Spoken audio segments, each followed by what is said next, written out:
to have it just convert them all over to a power.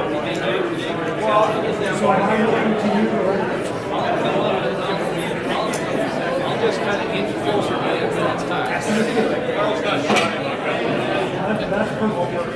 I don't like to say, hey, you're done.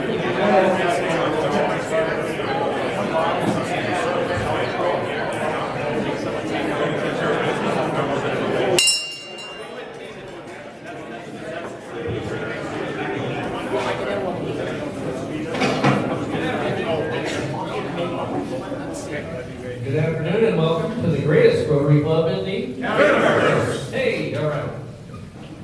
I'm glad that you all made it through the snow, and it's crazy that we're getting this much weather, but it's kind of cool at the same time. All right, invocation. Well, being since March and St. Patrick's Day is coming up, we're going to start with an Irish blessing.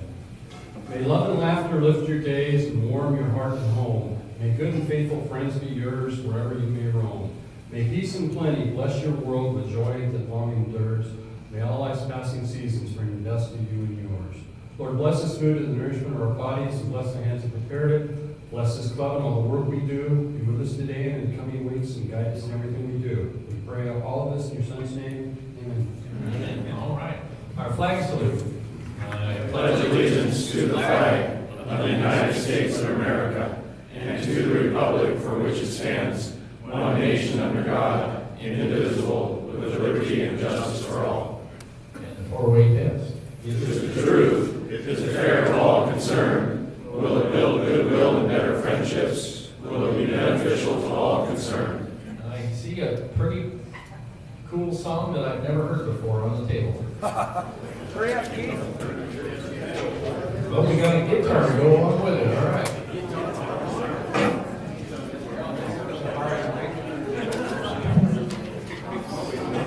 Okay, so it was about a year ago, if you guys remember, Jim came up and played his guitar for St. Patty's Day. And I noticed that. I actually play the harmonica, so I said, hey, Jim, let's try this out. And so we're going to play a song that you all know. Okay, Norm. Ready? Yeah. Hey, it's good to be back home again. There's a storm out over the valley, and you're out on the road. The afternoon is heavy on your shoulders. There's a crowd along the way, a mile or more away. The winding out his wheels to make it colder. Hey, it's good to be back home again. Sometimes this old farm feels like a long lost friend. Yes, and it's good to be back home again. He's an hour away from arriving on the prayers up in the sky. Yeah, and they on the road are barely on. There's a fire softly burning, supper's on the stove, but it's the light in your eyes that make it warm. Hey, it's good to be back home again. Sometimes this old farm feels like a long lost friend. Yes, and it's good to be back home again.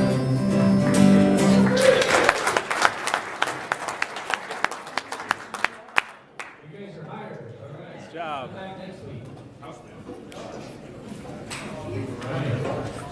Do we have any visiting Rotarians? Well, we do have one. And the way this works is one of our Rotarians is supposed to introduce you. Maybe our sergeant at arms. So David Dukoff is here visiting from the Mount Vernon Noon Rotary, and I haven't seen him in a few days, and I'm very happy to have him join us. Welcome, David. Any other visiting Rotarians? All right, how about visitors? Guests of Rotarians? All right. Let's move into the committee board reports kind of thing. Marty, you got a booth. Yes, I'm gonna pass it around. You know that this happens every year. I'm very passionate about the Leukemia Lymphoma Society. They have a goal of $2.7 million raised by 2,000 firefighters that are going to climb tomorrow or Sunday. And I'm at the $20,000 mark, and there's a guy behind me, $6 behind me. So I need a bigger buffer between me and that guy because we, as Sedro Woolley, are going to win this thing this year. And we're going to save some lives in the process. So remember, whatever gets in the booth gets doubled by Boeing, so that's a yay thing. And we'll make a big buffer there, and it's going to be awesome. And they're over 2 million right now, so they're going to make their goal. So that's awesome. Thank you.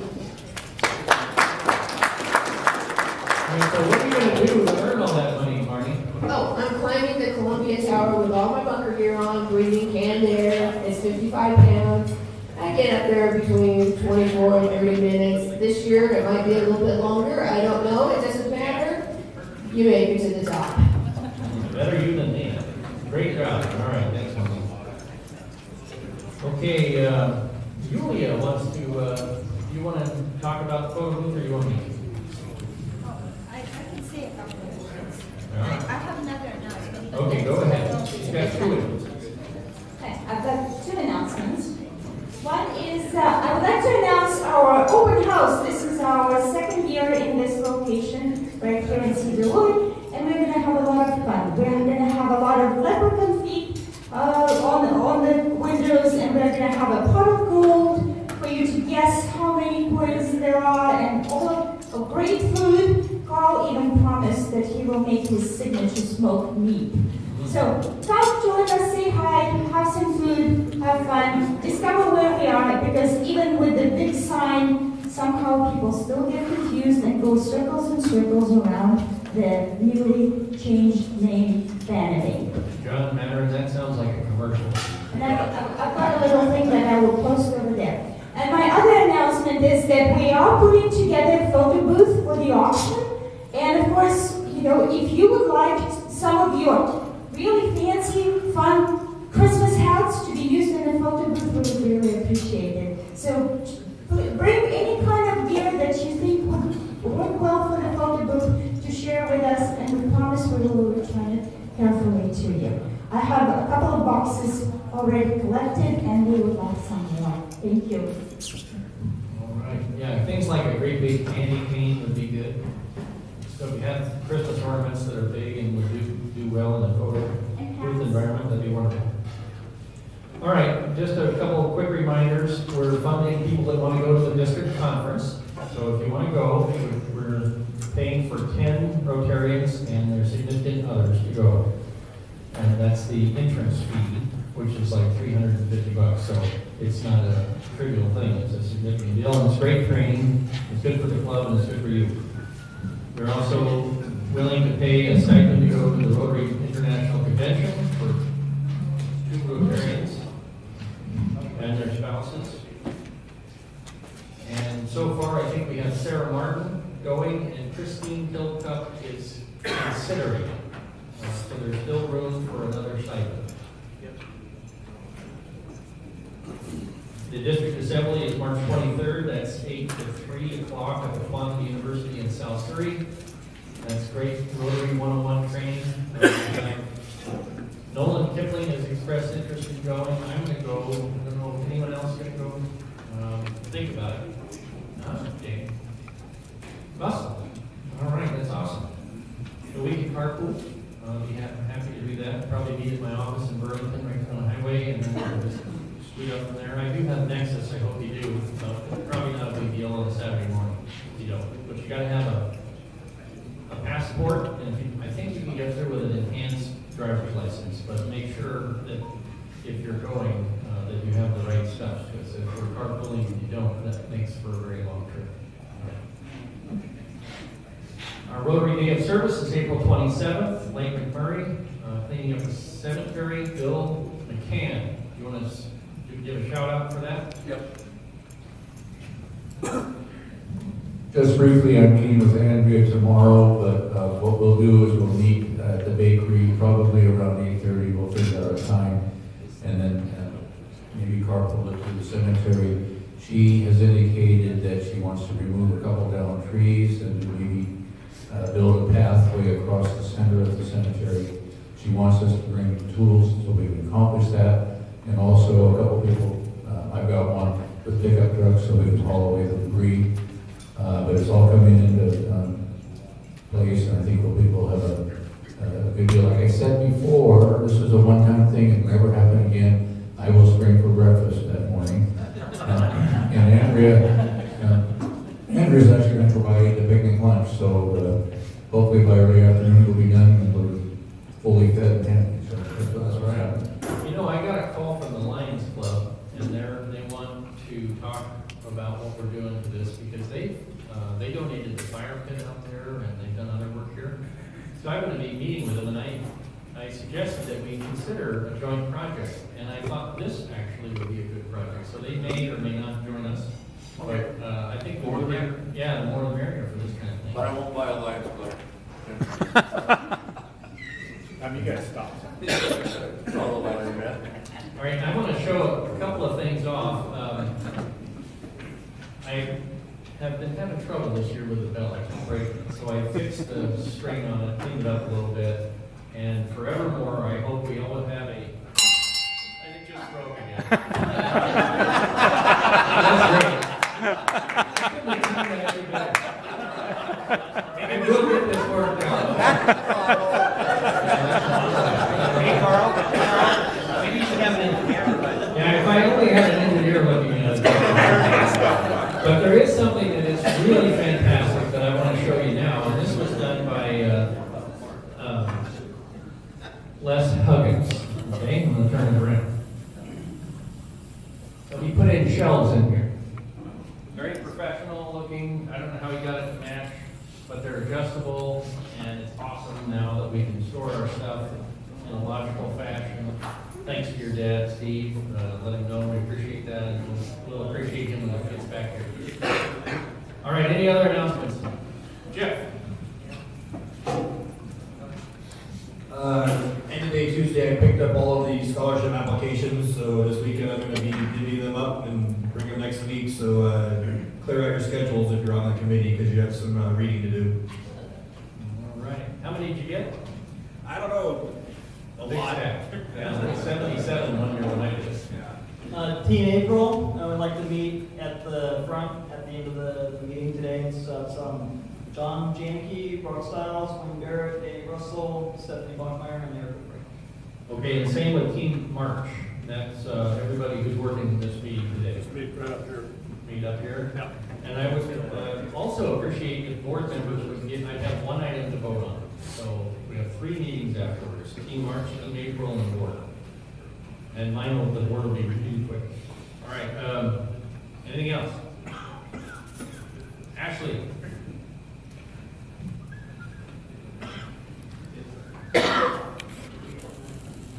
We're going to be, as many of you know, we're going to be renovating this space coming up pretty soon. The city is going to remove the floors, and we have new flooring going in. Windows will be replaced, 2 new double doors will be going in here, and back in this corner, all of those rooms will be reconfigured to provide proper storage for Rotary and all the tables and whatnot. So I'm bringing this up because it's going to happen soon. Carl has handed off the reins, I guess it is, to Dan and myself. Dan's working on the schedule, and I'm putting together the materials list. So that will be coming out soon. And if you'd like to do demolition work, even if you don't have any experience, but you have a little whisper of angst and you want to beat up something, let me know. I have the tools. Okay, we're going to be taking out the walls, taking the parts off, the paneling off, and a whole bunch of things like that. So we'll lead crews here for short periods of time just to get the demo done, and then we'll be rebuilding. So, we'll be getting some information out, and I look forward to seeing everyone at the demolition project. Hey, I love demolition work. I mean, that's something I'm good at. All right, one other quick one. We have a friendship exchange with a team coming from Agra, India, and I'm looking for a team captain for that. We're going to host, I think, 4 or 5 in either couples or individuals, so we need 4 or 5 host families, and we need somebody to step up and be the organizer for that, for the about 3 or 4 days that they'll be in our area of the district. They're going to go from Rotary Club to Rotary Club across District 50-50, and we'll have them for like 4 days.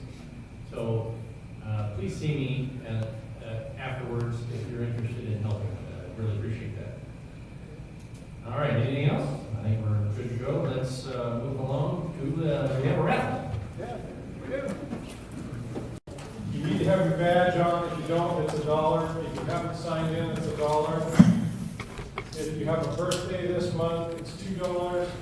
If you have an anniversary this month, it's $3. Everybody be honest. I didn't check the sign-in list.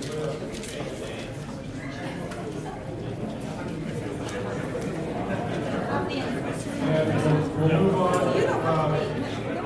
Julia, I think you had a little business advertisement there earlier, and that's $5. I mixed up the sections. I'm running out of money to support it.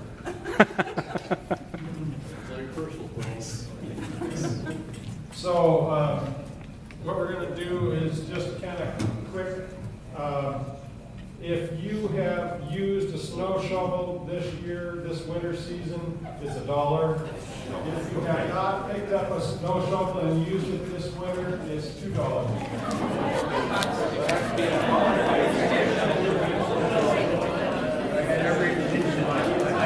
Travis.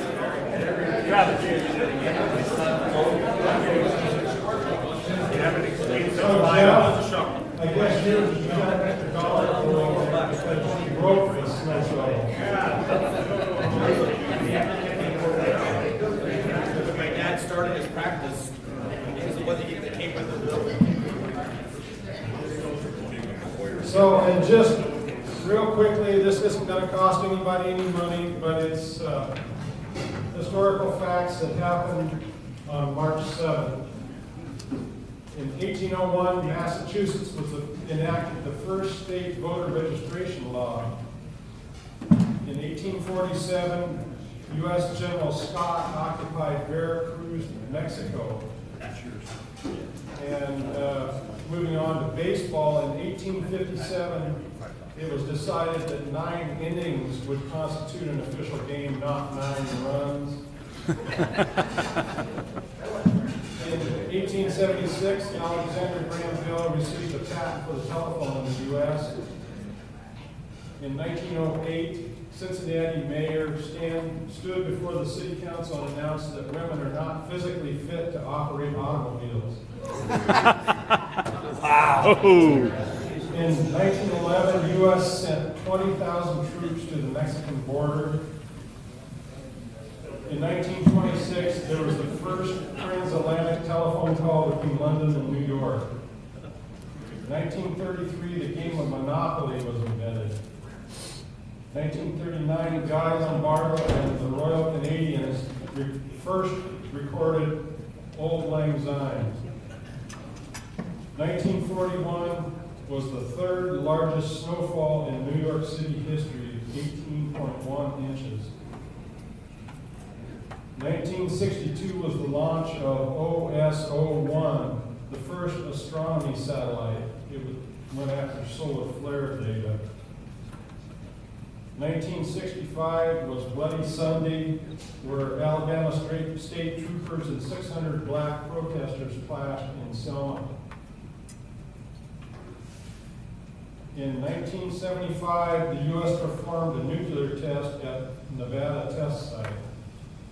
So we've moved on quite a bit in the years and all that. So hopefully this March 7th will be better than most of those. That's it.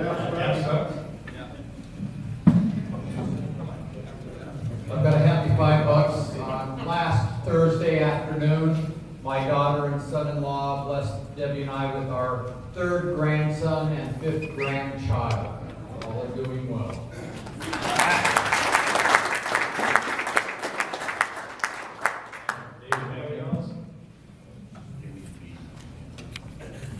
I've got a happy $5 because on this March 7th, 2019, I was, when I was reading the Scottsdale Herald, anyone read the Scottsdale Herald this morning? There was quite a mug of Mr. Woolley Rotary on the front page of the Scottsdale Herald, honoring him and what has happened in Sedro Woolley. So I think that's worth a few more bucks than $5 for me. I'd say 20. I'd say that's worth 20, right? I was going to be easy for Louis because he's helping me with the project. For the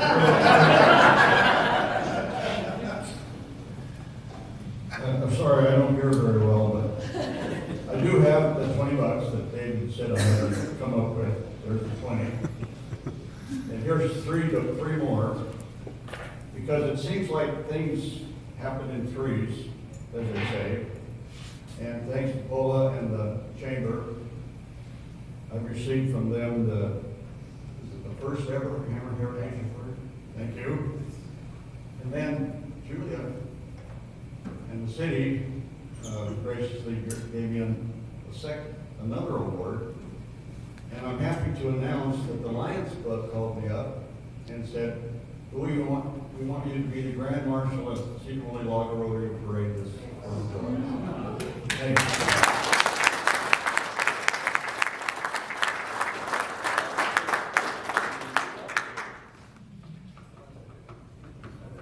I have happy bets today because both my husband and son are coming into the club today.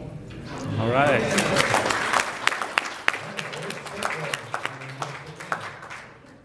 About it. Anybody else? Perfect segue. Chris, can you come on up? Maybe bring Eric Squared with you. Eric Squared.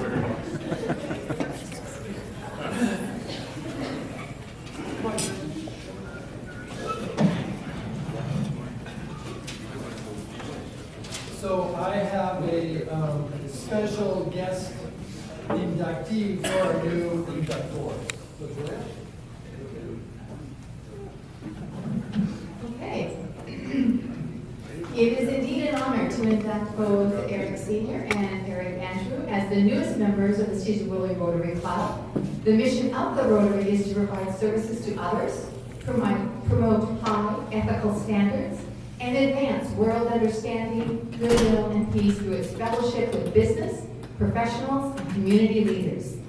We are not a political organization, but are dedicated to the practice of good citizenship.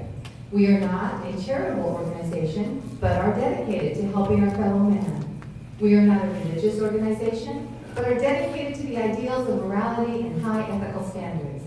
We bring together our individual skills, resources, and qualities of leadership to improve the quality of life for people, not only in our local communities, but also in the communities around the world.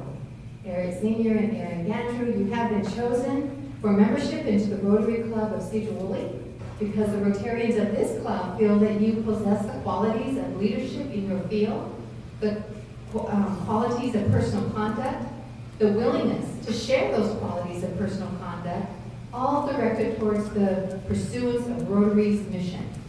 It has been said that when a Sedro Woolley Rotarian is asked to perform, the answer is yes. President Carl, fellow Rotarians and guests, please join me in welcoming my husband and son, Eric Sr. and Eric Andrew, as the newest members of the Rotary Club of Sedro Woolley.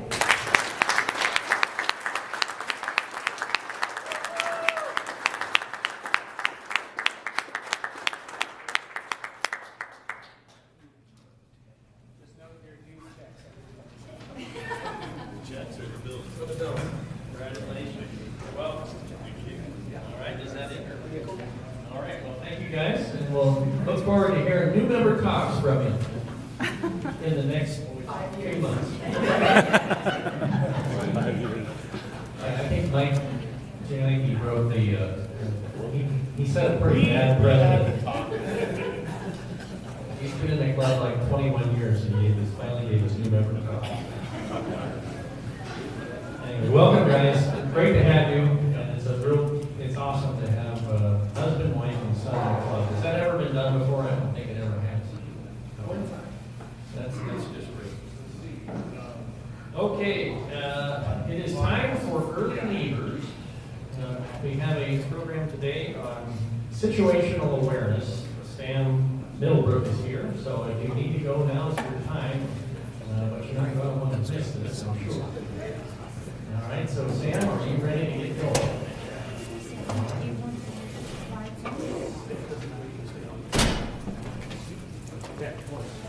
You want to introduce him? Okay, Travis will introduce him. So Louis, hey Louis. So I just want you to remember, before you were famous, you were a great coach. Thank you. So I've known Samuel for just a short time. I met him through some firearms instruction, and I've been extremely impressed with his knowledge of skill, but also his ability to teach and share that information with people. He does it in a fantastic way. Sam lives in Yakima with his wife and 4 kids.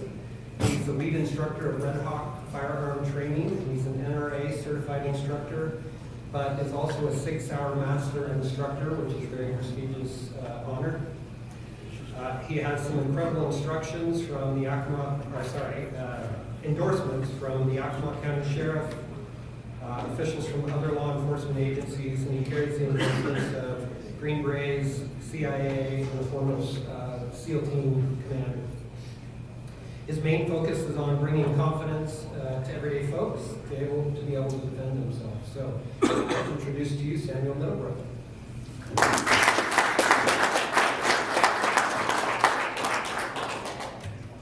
In 2004, my second oldest son, Max, contracted E. coli, which turned into a thing called hemolytic uremic syndrome, which is a massive viral thing that has about a 14% survival rate. And so my wife and I and Max lived at Children's Hospital in Seattle for about 4 months. And if you've ever been through a medical ordeal like that with one of your children or grandchildren, you can understand what a trial that can be. It's my honor to be with you today and tell you thank you for being a part of Rotary. Here's why. The word about my son got out. It went viral way back when. And a Rotary club in Florida found out about this. And they did a fundraiser. Never met these people. Probably never will. Thank you. Thank you for being who you are. Thank you for doing what you do. Sorry. If you're a parent, you get this, all right? What you do matters. And what you do comes out of who you are, and who you are comes out of what you believe together. And even though I'm not a Rotarian, I am deeply grateful and deeply honored to get to say to a group of another Rotarians, thank you for who you are. It's truly a privilege to get to be with you today. Today I want to talk to you about some ideas. Sorry, dad tears, I'm not sorry. Today I want to talk to you about some ideas about situational awareness. When I was being introduced, if you heard the word firearm, and according to your worldview or political leaning, you thought, oh, great. Don't worry about it. I'm not here to talk about firearms today. I'm here to talk about you having a mindset of being aware of what is happening around you. So let me ask you a few questions. Raise your hand if you have a savings account. Doesn't matter how robust it is, but just raise it up. Raise your hand if you typically wear a seatbelt when you drive your vehicle. Don't lie, don't lie. Good, good. How many of you keep smoke alarms in working condition in your house? Fantastic. How many of you make sure you have a spare tire and a jack in your vehicle before you go on the road? Here's the question. Why do we have those things? We have those things in case of Yeah, emergencies, the unexpected. As people, all of us tend to think in terms of what could happen. It's not wise to go through your business life, your family life, your financial life, to just see what the day holds and roll with it. It is wise in business, in life, in our relationships, to think through contingencies and think through some of the what ifs. And so as I talk to you about situational awareness, I want to remind you that you already think this way.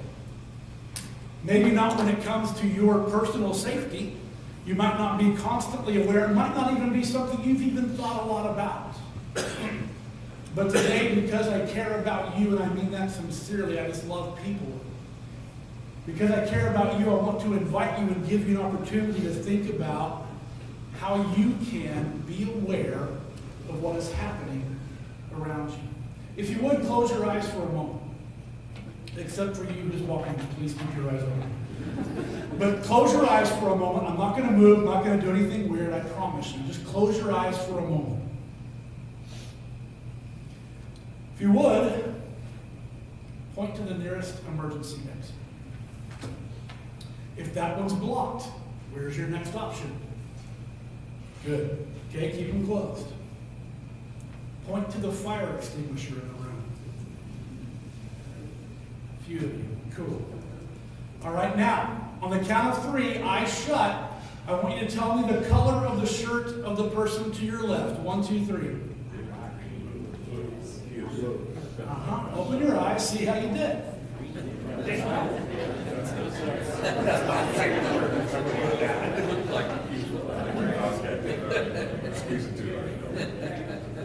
How'd you do? You do okay? Well done. Well done. Well done. When it comes to your personal protection, I want to tell you something that I hope you remember.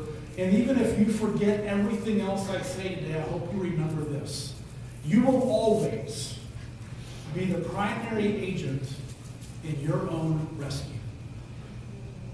If something unfolds around you or something happens to you, you will always be the primary agent in your own rescue.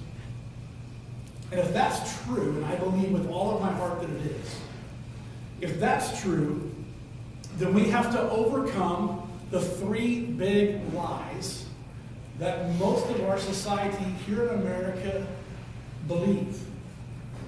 The first big lie is this: that won't happen here. We live in a more quiet community. We're not in a big city. We're not in New York, Chicago, Seattle. We're not in one of those environments. That always happens somewhere else. Now, what do I mean when I say that won't happen? I don't know. Fill in the blank. I'm only in control of me. I'm not in control of what other people choose to do. I'm not in control of anyone else's morals or ethics or behaviors. I'm also not in control of other people and what people do when they are desperate. I'm not in control of what other people may or may not do when they have chosen to influence themselves with substances, alcohol, drugs, or whatever. I'm not in control of other people who are addicted to certain things and absolutely have to find a way to be able to obtain the things they are addicted to. And one thing I know about addiction is that it doesn't just happen in big cities. It happens all over the place. And so I challenge you to push back mentally against the lie of that won't happen here. That doesn't happen here. Even if it's never happened before here, that does not mean that it will not happen in the next 2 hours. So the first lie I invite you to push back against is that won't happen here. The second lie is this: that would never happen to me. Those kinds of things, whatever it is you're thinking about, and I'm intentionally not giving you examples because I want your mind to do the work today. But can we agree, show of hands, can we agree that we've often thought that won't happen to me? That happens to other people. Anybody? Because I'm smart. I'm smart. I don't go to those places. I don't go out at that time of night. I'm smart with where I go and who I'm with. That won't happen to me. Here's an interesting thing. For the last 20 years, the FBI has compiled a whole lot of data on people who were victimized seemingly at random, meaning there's no relational connection whatsoever to the act that was done against them or toward them. Almost 90% of the people that were attacked at random all say the same thing. That for the first 5 to 10 seconds, all they could think of is, this is not supposed to happen to me. Interesting idea. The third big lie is this: the police will keep me safe. Now, I love law enforcement. You won't find a bigger fan of law enforcement than me, I promise. However, they are a minority in our population, and they simply do not have the manpower or the resources to follow us around. Honestly, we probably wouldn't want that. The police are phenomenal.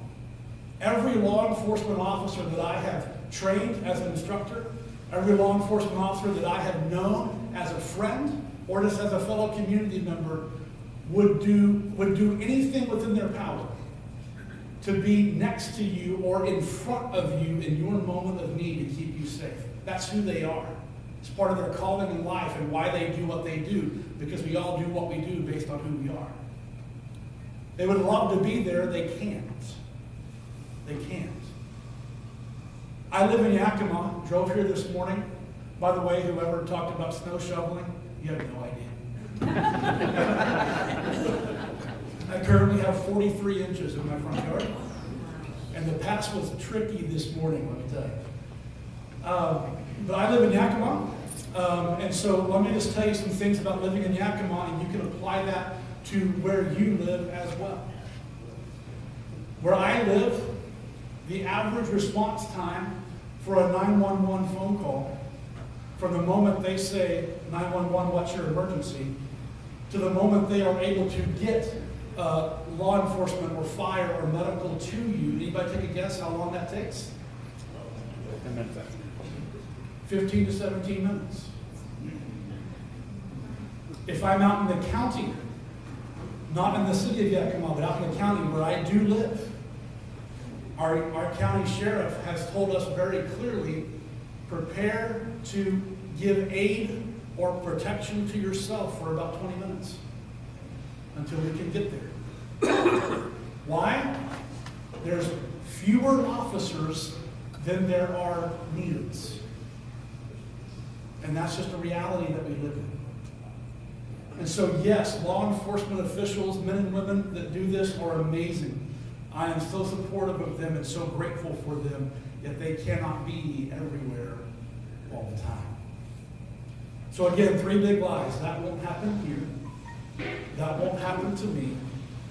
And the police will keep me safe. So I want to talk to you just briefly about situational awareness. Being aware of what's going on around you at all times.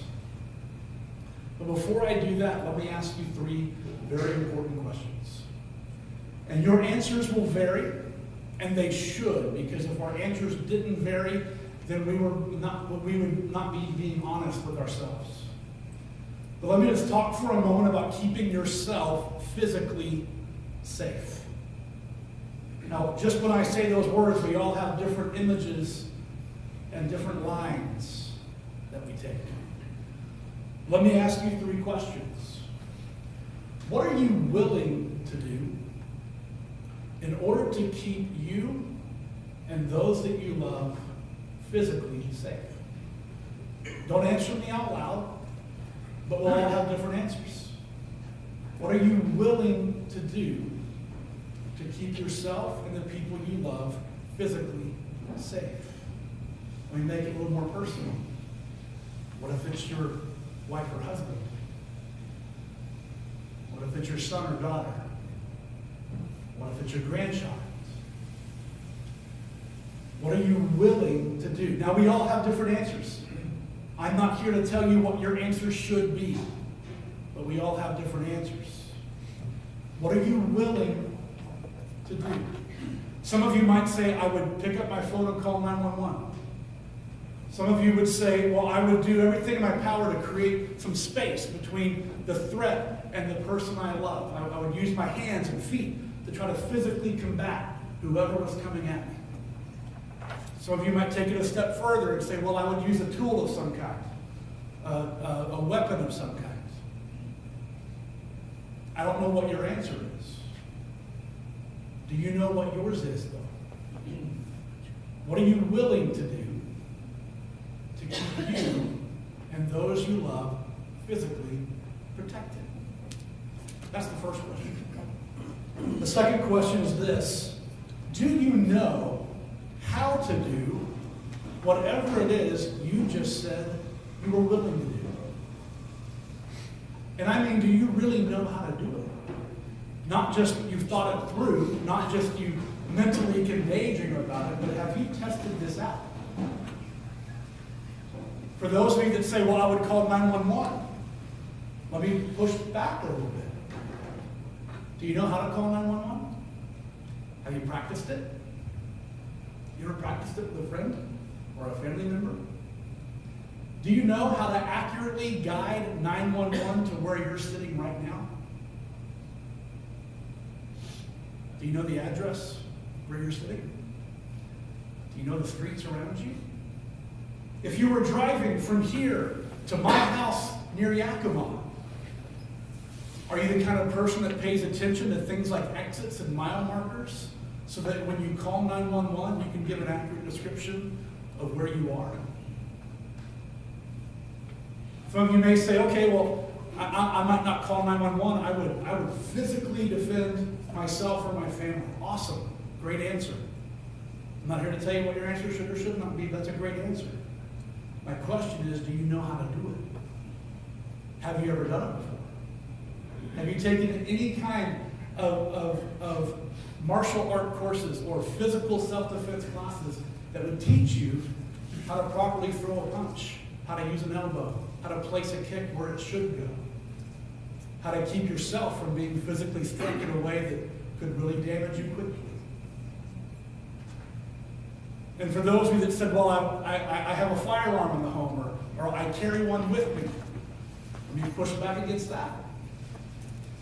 Do you actually know how to do that? I teach people all the time how to draw a firearm from concealment and put 4 shots into an 8-inch chest circle at 15 yards. And there is a test that FBI agents, CIA field operatives, and Secret Service agents all have to pass to be able to carry a concealed firearm. Or they have to do this exact drill in 1.85 seconds. That's moving pretty quick. I teach people to do it in less. Just regular, everyday civilians. And what's fascinating to me, and I'm just telling you this to prove the point, that we have some mental difference between what we think we're going to do and what we're actually able to do. I have people come to my courses, and they try this drill for the first time, and I ask them, how fast do you think you'll be able to do this? And they all say, oh, 2 seconds.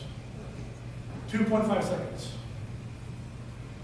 On average, when people come to my courses, some of them are experienced, some are not. They usually fumble around with a coat or a shirt or whatever. They get their tool out from their holster, they press out, they put 4 shots in, maybe the target, maybe not. Usually in about 6-7 seconds. Because we think that we know what we're capable of. But then, when we're actually met in the moment with having to call 911, having to physically protect ourselves, or having to use a tool or weapon of some kind, our expectation comes head to head with a very hard and very instant reality. And so I don't mean to depress you. I don't mean to talk about bad things. I just want to remind you, because I sincerely care about you as people, that the first step to helping mitigate things that happen around you is being situationally aware. Here's how I define situational awareness. It's being aware enough of what is around you to be able to predict what might happen next. For instance, if I took this remote and I let go of it, based on our experience and our observation, if I let go of it, we can accurately predict that it would do what if I let go of it? It would fall. It would fall. Why? We've seen that happen a bunch. We understand gravity. It's a part of our human experience. We get it. I'm asking you if you are willing to be aware of things that happen around you so that you can combine your experience in life and your awareness of what's going on around you to be able to predict what might happen next. There's three things in our culture in 2019 that come directly against situational awareness. These are when our awareness of our scenarios and our surroundings are at the absolute lowest. Number one, your smartphone makes you situationally stupid. Raise your hand if you have a smartphone. Okay, cool. Most of you. Most of you. When you turn it on, or you press the button and you make it go. Look, just in the time I've been talking, there's a whole bunch of notifications. When you make it go, here's a question for you. Don't answer out loud, but how long do you think you're looking at your phone? Maybe if you turn it on, you get notifications, or you're looking at email, or you're looking at a work report, or a social media account, or who called you, or whatever. How long, how many seconds do you think your eyes miss everything around you so that you can do this?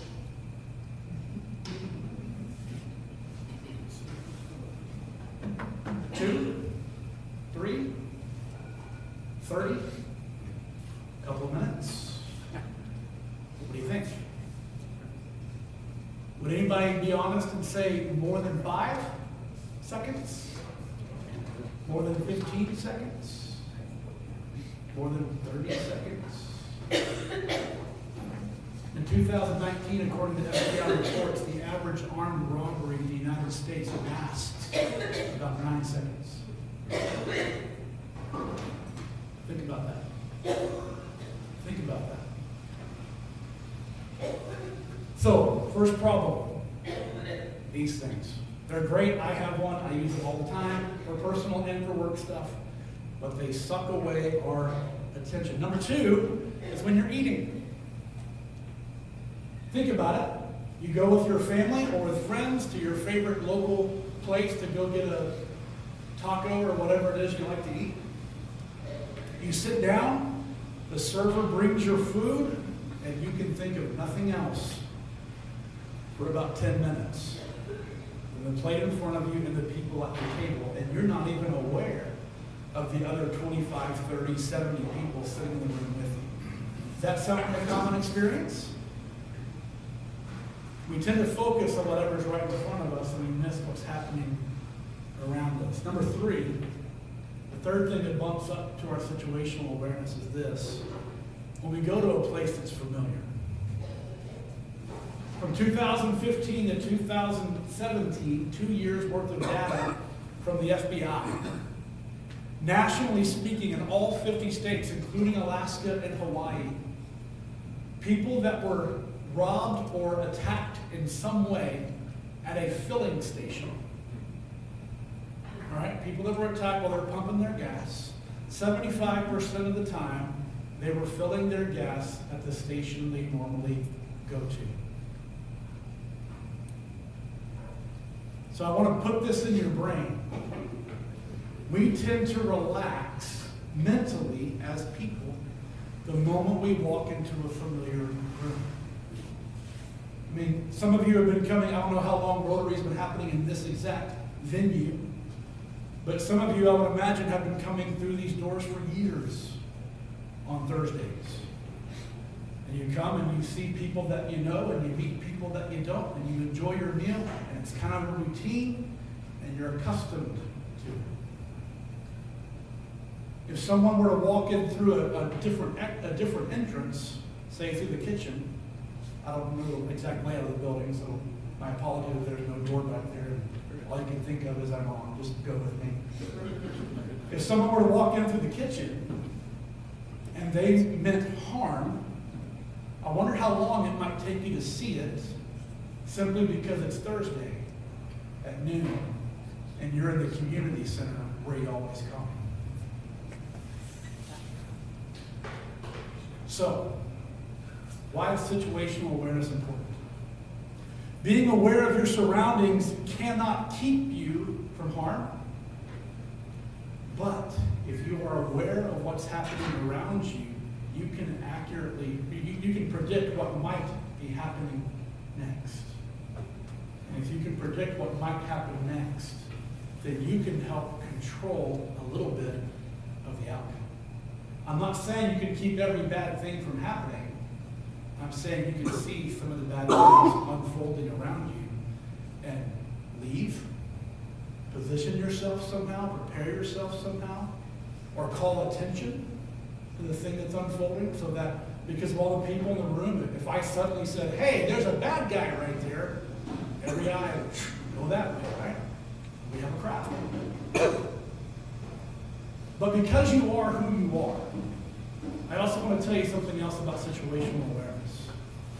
If you choose to live your life with a motto that says service above self, situational awareness not only helps you see the bad things that could be unfolding around you, situational awareness also helps you see the good things that are happening around you. It allows you to see needs of people around you. It allows you to see projects that can happen through your club.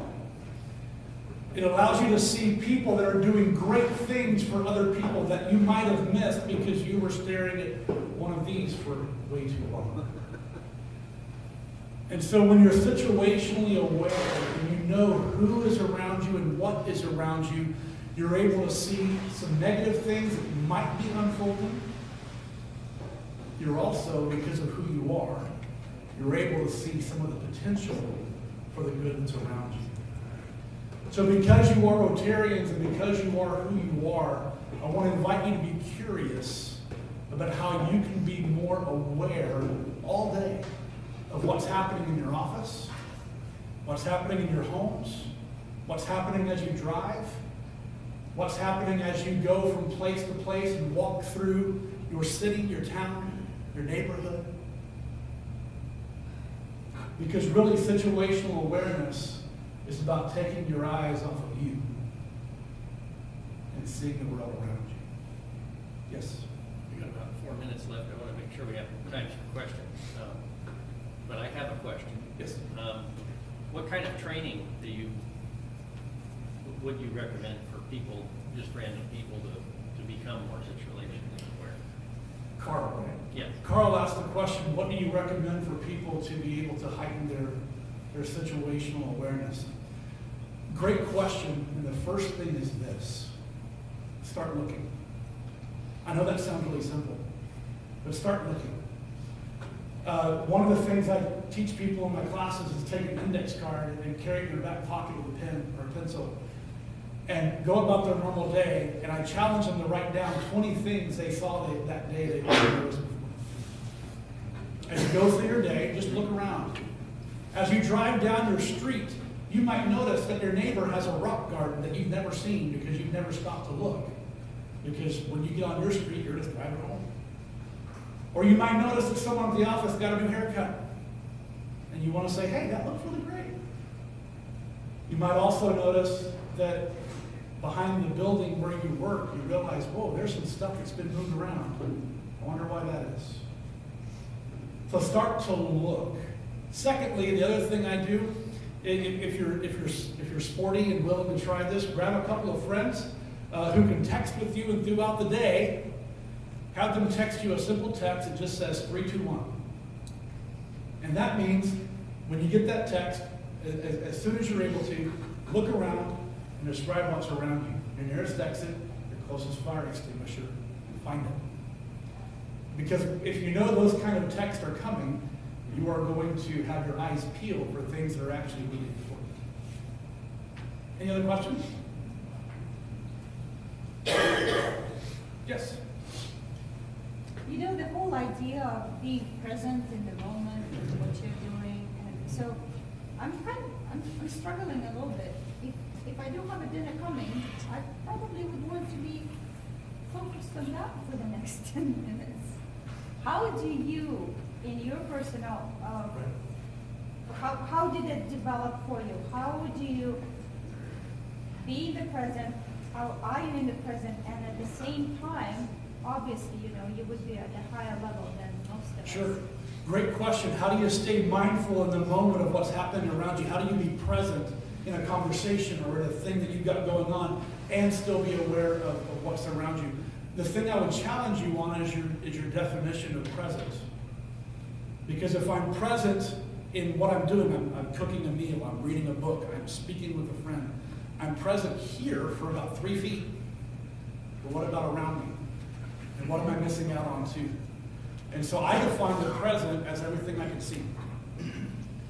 And so we can still have a phenomenal conversation. You just might see my eyes every 5 to 10 seconds just do this while I know what's going on around me. It's a commitment that you matter. And if you matter, then what's going on around you matters as well.